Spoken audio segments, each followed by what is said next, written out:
அனைவருக்கும் வணக்கம் மக்களே. Welcome to Velai TN channel. இன்றைக்கி நம்ம வீடியோவில் என்ன பார்க்க இருக்கோம்னு பார்த்தீங்கன்னா, டிஎன்பிஎஸ்சி குரூப் 4ல் ஃபாரஸ்ட் ஆஃபீஸருக்கான கட் ஆஃப் மதிப்பெண் தான் பார்க்க இருக்கோம். இந்த கட் ஆஃப் மதிப்பெண் பார்க்குறதுக்கு முன்னாடி இதற்கான தகுதிகளை நம்ம பார்க்க வேண்டிய அவசியம் இருக்குது. அது ஃபஸ்ட்டு நம்ம பார்த்து முடிச்சதும் கட் ஆஃப் மதிப்பெண் இதற்கானது எவ்வளவுன்றது அப்போ தான் உங்களுக்கு புரியும். குரூப் 4 டிஎன்பிஎஸ்சி குரூப் 4 2025 ஃபாரஸ்ட் ஆஃபீஸரை பொறுத்த வரைக்கும் கிட்டத்தட்ட 257 வேக்கன்சிஸ் வெளியிட்டிருக்காங்க.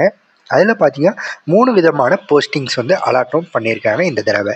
முதல்ல பார்த்தீங்கன்னா ஃபாரஸ்ட் கார்டுக்கு 77 வேக்கன்சிஸும், ஃபாரஸ்ட் கார்டு டிரைவிங்க்கு 35 வேக்கன்சிஸும், ஃபாரஸ்ட் வாட்சர் இதுதான் வேலைவாய்ப்பு அதிகமாக இருக்குது. காலி பணியிடம் 121. அதே ஃபாரஸ்ட் வாட்சரில் 27 காலி பணியிடம் ட்ரைபல் யூத்ஸுக்கு அலாட்டும் பண்ணியிருக்காங்க. ஸோ மொத்தமாக பார்த்தீங்கன்னா 257 வேக்கன்சிஸ் கிட்ட இதுக்கு வருது. ஓகேங்களா? இதற்கான தகுதிகளை நம்ம பார்க்கும்போது என்னென்ன இருக்குது அப்படின்னு பார்த்தீங்கன்னா, ஃபிசிக்கல் சர்டிஃபிகேட் இதுக்கு அவசியம் நீங்கள் எடுத்து வச்சுருக்கணும். ஓகேங்களா? அதாவது இப்போவே உங்களோட உடல் தகுதி சான்றிதழை நீங்கள் அரசு மருத்துவமனையில் எடுத்து வச்சுருக்கணும். அடுத்தது ஐ விஷன் கண் பார்வை திறனுக்கான சான்றிதழையும் நீங்கள் அரசு மருத்துவமனையில் எடுத்து இதற்கு வச்சுருக்கணும். ஓகேங்களா? அடுத்தது ஆண் கேண்டிடேட்ஸாக இருந்தீங்கன்னா உங்களுக்கு உயரம் 163 சென்டிமீட்டர் இருக்கணும். இதுவே எஸ்டி பிரிவினராக இருந்தீங்கன்னா 152 போதுமானது. இதுவே ஃபீமேல் மற்றும் 3ஆம் பாலினத்தராக இருந்தீங்கன்னா உங்களுக்கு 150 சென்டிமீட்டர் இருக்கணும் ஹைட்டு. இதுவே எஸ்டி பிரிவினராக இருந்தீங்கன்னா 145 போதுமானது. ஓகேங்களா? அடுத்தது மார்பு விரியாத நிலையில் பார்த்தீங்கன்னா 79 ஆண்களுக்கு, விரிந்த நிலையில் பார்த்தீங்கன்னா 84 சென்டிமீட்டர் இருக்க வேண்டும். அடுத்தது அதே மாதிரி பெண்களுக்கு 3ஆம் பாலினத்திற்கு பார்த்தீங்கன்னா 74, மார்பு விரிந்த நிலையில் 79 இருக்க வேண்டும். ஓகே. இதற்கான கல்வி தகுதியை பொறுத்த வரைக்கும் பார்த்தீங்கன்னா இந்த 3 பிரிவுக்குமே வெவ்வேறு கல்வி தகுதி இருக்குது. ஃபாரஸ்ட் கார்டு பார்த்தீங்கன்னா 12ஆம் வகுப்பு, அது கூடயே பார்த்தீங்கன்னா சயின்ஸோடு முடிச்சிருக்கணும். பாட்னி, ஜுவாலஜி இது எல்லாமே, கெமிஸ்ட்ரி இதெல்லாம் அடங்கியிருக்கணும்ன்ட்டு சொல்லியிருக்காங்க. அப்படி இருந்தால் மட்டும்தான் இந்த வேலைவாய்ப்புக்கு நீங்கள் தகுதி பெறுவீங்க.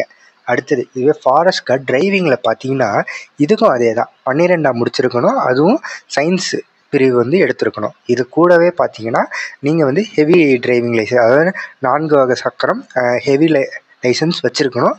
அத்துடன் நீங்கள் 3 வருஷம் நீங்கள் டிரைவிங் எக்ஸ்பீரியன்ஸும் வச்சுருக்கணும். ஏதோ ஒரு பிரிவில் 3 வருஷத்துக்கான டிரைவிங் எக்ஸ்பீரியன்ஸும் நீங்கள் இதுக்கு வச்சுருக்கணும். இந்த சர்டிஃபிகேட்டும் இதில் முக்கியமானது. அடுத்தது ஃபஸ்ட் எய்ட் சர்டிஃபிகேட்டு தமிழக அரசால் நடத்தப்படுற ஃபஸ்ட் எய்ட் சர்டிஃபிகேட், அந்த கோர்ஸையும் நீங்கள் முடித்து வச்சுருக்கணும். ஸோ இந்த 3 தகுதியும் உங்கள்கிட்ட இருந்துச்சுன்னா நீங்கள் ஃபாரஸ்ட் கார்டில் டிரைவிங்க்கு நீங்கள் தகுதி பெறுவீங்க. ஓகேங்களா? இதுவே ஃபாரஸ்ட் வாட்சருக்கு பார்த்தீங்கன்னா 10ஆம் வகுப்பு தேர்ச்சி பெற்றிருந்தாலே போதுமானது. ஓகேங்களா? இதுக்கு 10ஆம் வகுப்பு தேர்ச்சி பெற்றிருந்தாலே போதுமான ஒன்று. இதிலே பாருங்கள், ஃபாரஸ்ட் வாட்சர்ஸில் ட்ரைபல் யூத்ஸுக்குன்ட்டு தனியாக பிரிச்சிருக்காங்க. இது அந்த பிரிவினர்கள் மட்டும்தான், பழங்குடியினர் மட்டும்தான் இந்த பிரிவில் அப்ளை பண்ண முடியும். ஓகேங்களா? இப்போ நம்ம தகுதியை பார்த்துட்டோம். அடுத்தது என்ன மாதிரியான குவாலிஃபிகேஷன் வேணுன்றதையும் நம்ம பார்த்துட்டோம். கட் ஆஃப் மதிப்பெண்ணை பொறுத்த வரைக்கும் பார்த்தீங்கன்னா ஃபாரஸ்ட் ஆஃபீஸர்ஸை பொறுத்த வரைக்கும் எப்பயுமே கொஞ்சம் கம்மியாக தான் இருக்கும். இது ஏன் அப்படின்னு பார்த்தீங்கன்னா இதற்கான தகுதிகளை பொறுத்து தான் இதுக்கு ஒவ்வொரு தடவையும் இதுவாகும். இது எப்படி அப்ளை பண்ணி நம்ம இது பண்ணுறோம், அடுத்தது நமக்கு உடற்தகுதி எப்படி இருக்குன்றதை பொறுத்து தான் நமக்கு கட் ஆஃப் அலாட் ஆகும். ஓகேங்களா? இப்போ என்ன பண்ணுவாங்க அப்படின்னு பார்த்தீங்கன்னா 160 எடுத்தவங்களும் ஃபாரஸ்ட் ஆஃபீஸரை அட்டாச் பண்ணி தான் போட்டிருப்பாங்க. பட் ஆனால் பார்த்தீங்கன்னா 160 கட் ஆஃப் ஜூனியர் அசிஸ்டண்ட்டுக்கும் அவங்களுக்கு எலிஜிபிள் இருக்கும். ஸோ ஃபஸ்ட்டு ப்ரிஃபரன்ஸ் ஜூனியர் அசிஸ்டன்ஸுக்கு தான். அவங்க இன்டர்வியூ அந்த சர்டிஃபிகேட் வெரிஃபிகேஷன் அப்போ அலாட்டில் அவங்க டிக் பண்ணி அவங்க அதுக்கு போயிடுவாங்க. ஏன் அப்படின்னு பார்த்தீங்கன்னா ஃபாரஸ்ட் கார்டோட ஜூனியர் அசிஸ்டன்ஸுக்கே சம்பளம் பே ஸ்கேல் அதிகம். ஓகேங்களா? அதன் பட்சத்தில் பார்த்தீங்கன்னா ஒவ்வொருத்தவங்களும் இதை யாரும் ப்ரிஃபர் பண்ண மாட்டுறாங்க. ஸோ எல்லாருமே அதுக்கு போயிடுறாங்க. அப்படியே ஒரு சில பேர் வச்சுருந்தாலும் என்ன ஆகுதுன்னா உடற்தகுதி இருக்க மாட்டேங்குது. ஸோ அதனால் அதில் வந்து ஷார்ட் லிஸ்ட் ஆயிடுறாங்க. ஸோ இதில் என்ன பண்ணுவாங்க அப்படின்னு பார்த்தீங்கன்னா, ஃபாரஸ்ட் கார்டு எடுக்கும்போது சர்டிஃபிகேட் வெரிஃபிகேஷன் அப்போ 1:3 தான் வந்து உங்களை கூப்பிடுவாங்களே. ஓகேங்களா? அப்போ அதிலே வந்து ஷார்ட் லிஸ்ட் 2 பேர் ஆயிடுவாங்க. எப்படியா இருந்தாலும் யாராவது ஒருத்தவங்க வந்து தகுதி இருக்காது. அடுத்தது மதிப்பெண் நிறைய பேர் எடுத்திருந்தாலும் ஒரு சில பேர் தான் வந்து ஃபாரஸ்ட் கார்டுக்குன்னு படிப்பாங்க. ஸோ அந்த வேலை தான் எனக்கு வேணும்ன்ட்டு ஒரு சில பேர் மும்முரமாக படிச்சிருப்பாங்க. ஸோ அவங்க மட்டும்தான் இந்த வேலை வாய்ப்பை தேர்ந்தெடுப்பாங்க. மற்றபடி பார்த்தீங்கன்னா உங்களுக்கு வந்து இந்த டிரைவிங் லைசன்ஸ் பொறுத்த வரைக்கும் அது இருக்காது. சிலருக்கு வந்து சயின்ஸ் குரூப் தான் எடுத்திருப்பாங்கன்றது இருக்காது. அடுத்தது இந்த ஃபஸ்ட் எய்டு இது இருக்காது. அடுத்தது இந்த பிரிவினர்களுக்கு இது பிரிக்கும்போது அதில் வந்து செலக்ட் ஆகாது. ஸோ பார்த்தீங்கன்னா இதில் தான் வந்து ஒவ்வொரு தடவையும் கட் ஆஃப் வந்து குறைஞ்சி இவங்களுக்கு வந்து கிடைக்கக்கூடியது. இதிலே வந்து எக்ஸ் ஆர்மி பர்சன்ஸ் இருந்தாங்கன்னா அவங்களுக்கு தான் ஃபஸ்ட் ப்ரிஃபரன்ஸ் கொடுப்பாங்க இதில். ஸோ இதில் வந்து செட் ஆஃப் பீப்புள்ஸ்க்கு வந்து அவங்களுக்கு ஒரு கேட்டகரிஸ் இருக்குது. ஸோ அவங்களுக்கு வந்து ஒரு சில வேலைவாய்ப்பு வந்து அவங்களுக்கு பிரித்து கொடுத்துருவாங்க. ஸோ மீதமுள்ள வேலைவாய்ப்பு மட்டும்தான் இதில் வந்து மிஞ்சி இருக்க மாதிரி இருக்கும். ஸோ எப்பயுமே பார்த்தீங்கன்னா இந்த ஃபாரஸ்ட் கார்டு டிரைவருக்கு பொறுத்த வரைக்கும் பார்த்தீங்கன்னா இந்த வருஷம் தமிழ் இது எல்லாத்தையும் வச்சு பார்க்கும்போது 128லேருந்து 133 தான் வந்து கட் ஆஃப் இருக்கும். ஆனால் இதுக்கு வந்து அந்த நான் குறிப்பிட்ட அந்த 3 தகுதியும் வந்து இவங்க கண்டிப்பாக வச்சுருக்கணும். ஓகேங்களா? அடுத்தது ஃபாரஸ்ட் வாட்சர்ஸை பொறுத்த வரைக்கும் 130லேருந்து 133 மதிப்பெண் எடுத்திருந்தாலே போதுமானது. ஃபாரஸ்ட் கார்டை பொறுத்த வரைக்கும் 140லேருந்து 145. ஆனால் இது வந்து குறையிறதுக்கு வாய்ப்பு அதிகமாகவே இருக்குது. ஏன்னா எல்லாருமே வந்து இதை தான் வந்து சூஸ் பண்ணுவாங்கன்றது ரொம்பவே கம்மி.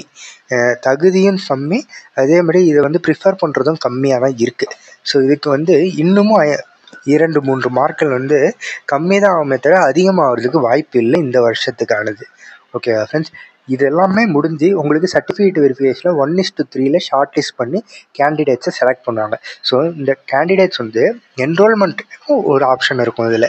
அந்த இது எப்படி ஆகும் அப்படின்னு பார்த்தீங்கன்னா உங்களுக்கு டிஎன்பிஎஸ்சி வந்து சர்டிஃபிகேட் வெரிஃபிகேஷன் பண்ணுவாங்க.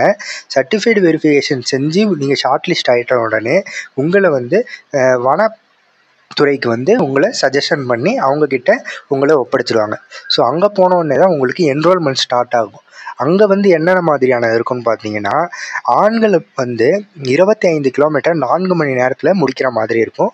பெண்கள் வந்து 16 கிலோமீட்டரை 4 மணி நேரத்தில் முடிக்கிற மாதிரி இருக்கும். இந்த ஓட்டப்பந்தயத்தில் வந்து நீங்கள் வந்து பண்ணுற மாதிரி இருக்கும். இதில் வந்து செலக்ட் ஆகிறவங்க தான் என்ரோல் பண்ணி உங்களுக்கு போஸ்டிங்கை அலாட்டும் பண்ணுவாங்க. ஓகேவா friends? Forest watchers forest card பொறுத்த வரைக்கும் பார்த்தீங்கன்னா இதுதான் வந்து தகுதி மற்றும் கட் ஆஃப் மதிப்பெண் வந்து இந்த வருஷத்துக்கானது இருக்கும். ஓகேங்களா? ஸோ நீங்கள் வந்து ஒரு ஃபாரஸ்ட் ஆஃபீஸருக்காக முழுசாக படித்து டிஎன்பிஎஸ்சியில் எழுதியிருக்கீங்கன்னா இப்போவே வந்து இதற்கு தேவையான சான்றிதழ்கள் மற்றும் இதற்கு நான் சொல்லக்கூடிய சர்டிஃபிகேட்ஸ்லாம் கண்டிப்பாக இப்போவே ரெடி பண்ண ஸ்டார்ட் பண்ணிவிடுங்க. வீடியோ பிடிச்சிருந்ததுன்னா லைக் பண்ணுங்கள், கமெண்ட் பண்ணுங்கள், ஷேர் பண்ணுங்கள். ஏதேனும் சந்தேகம் இருந்தால் கமெண்ட் செக்ஷனில் சொல்லுங்கள், நம்ம பார்ப்போம். நன்றி, வணக்கம்.